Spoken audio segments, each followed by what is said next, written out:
नमस्कार, आप देख रहे हैं 4 PM और मैं हूं आपके साथ निधि तिवारी। जब से ये लिस्ट जारी हुई है एंकर्स की और ऐलान किया गया है कि इनकी किसी भी शो में विपक्षी गठबंधन का कोई भी नेता शामिल नहीं होगा, इनको इंटरव्यू नहीं देगा, तभी से ये सारे एंकर हाय तौबा मचा रहे हैं। कोई ट्वीट कर रहा है तो कोई इस मसले पर पूरा का पूरा शो ही कर दे रहा है, कोई अपने आप को विक्टिम दिखाने की कोशिश कर रहा है तो कोई कुछ और कह रहा है।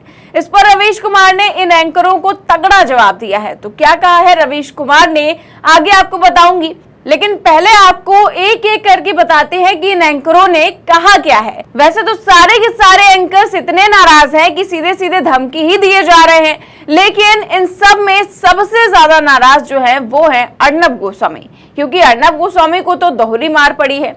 इस लिस्ट में तो उनका नाम है ही, लेकिन इसके साथ ही उनके पूरे चैनल को ही बॉयकॉट कर दिया गया है। इसीलिए कल अर्नब गोस्वामी ने अपने चैनल पर ललकारते हुए कहा कि मैं डरता नहीं हूं आप लोगों से, चीख चीख कर कहा कि हम मरे नहीं जा रहे हैं, मैं खुद नहीं मरा जा रहा। इन फेक और स्टूपिड नेताओं को बुलाने के लिए, मणिशंकर जैसे नेताओं को बुलाने के लिए, और आपके जैसे स्टूपिड नेताओं की मुझे जरूरत ही नहीं है। और इसके बाद आखिर में क्या कहा कि हम जानना चाहते हैं कि सोनिया गांधी ने अपने बेटे से चीनियों के साथ कौन से सीक्रेट डील्स कराए। तो फिर इस तरह जो है चिल्ला चिल्लाकर अर्नब गोस्वामी ये सारी बातें कह रहे थे।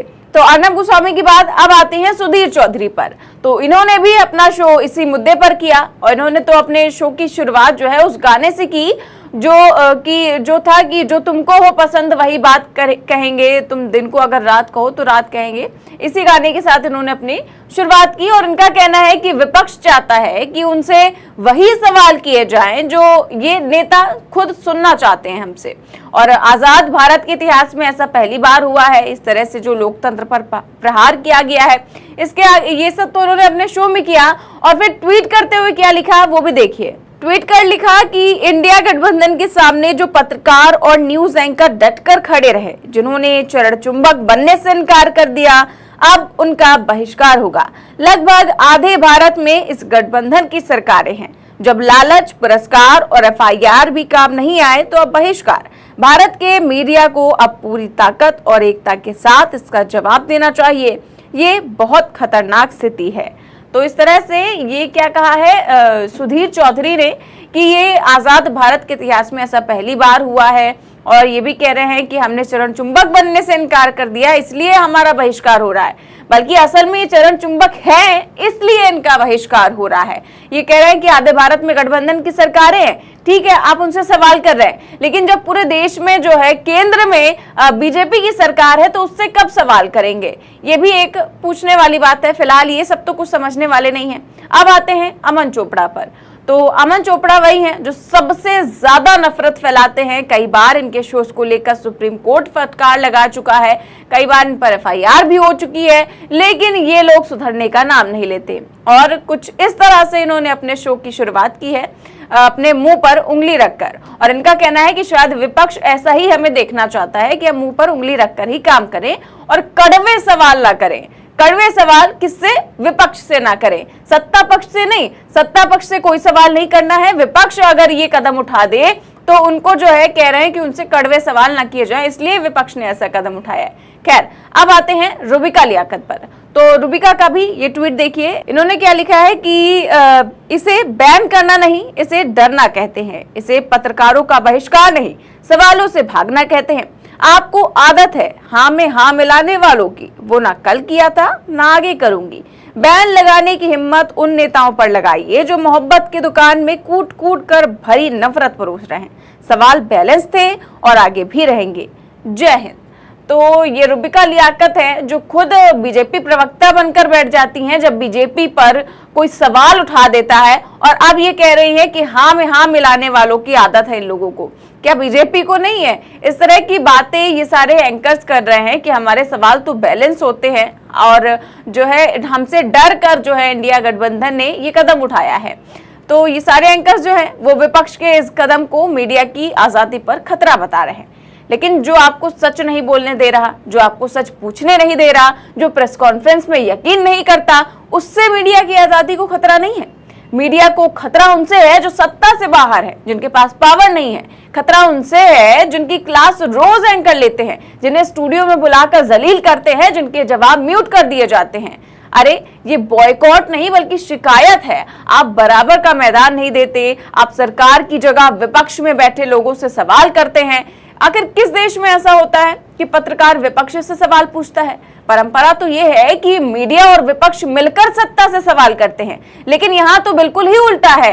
ये जो है, विपक्ष अगर सत्ता से सवाल करता है तो मीडिया वाले म्यूट कर देते हैं, खुद सवाल पूछते नहीं हैं। तो आखिर करे तो करे क्या? और इसी को लेकर जो है बीजेपी ने भी सपोर्ट करते हुए एक ट्वीट भी कर दिया है और इंडिया के इस कदम को घोर निंदनीय बताया है कि जो उन्होंने मीडिया के कुछ एंकर्स को बैन किया है।